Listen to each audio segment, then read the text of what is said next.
Informasi lainnya, saudara, berangkat di kloter pertama, Kemenak Aceh Besar mulai membagikan koper kepada 340 lebih calon jemaah haji asal Aceh Besar. Untuk kloter pertama, calon jemaah haji asal Aceh Besar dan Sabang akan berangkat pada tanggal 29 Mei mendatang. Untuk calon jemaah haji asal Kabupaten Aceh Besar, seluruh koper sudah siap dicetak dan langsung ditandai dengan nama calon jemaah. Terdapat 2 koper yaitu ukuran besar dan kecil yang dapat digunakan oleh calon jemaah untuk membawa barang. Koper tersebut diharapkan dapat diisi dengan baju dan keperluan lainnya. Jemaah diharapkan dapat membawa barang seminim mungkin sehingga mempermudah jemaah nantinya saat pelaksanaan ibadah haji.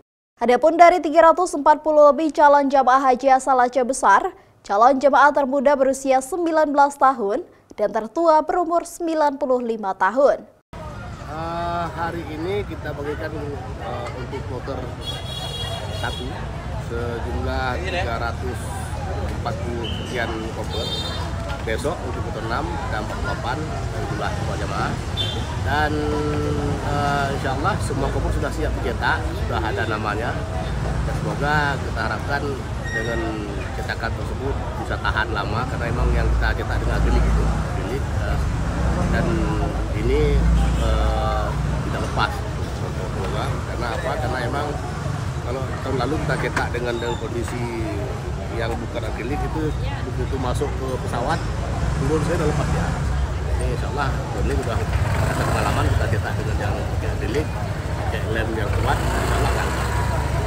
Di Aceh Besar tahun ini yang termuda itu 19 tahun, yang tertua 95 tahun. Jemaah diharapkan sudah dapat mempersiapkan diri baik keperluan administrasi dan kesehatan.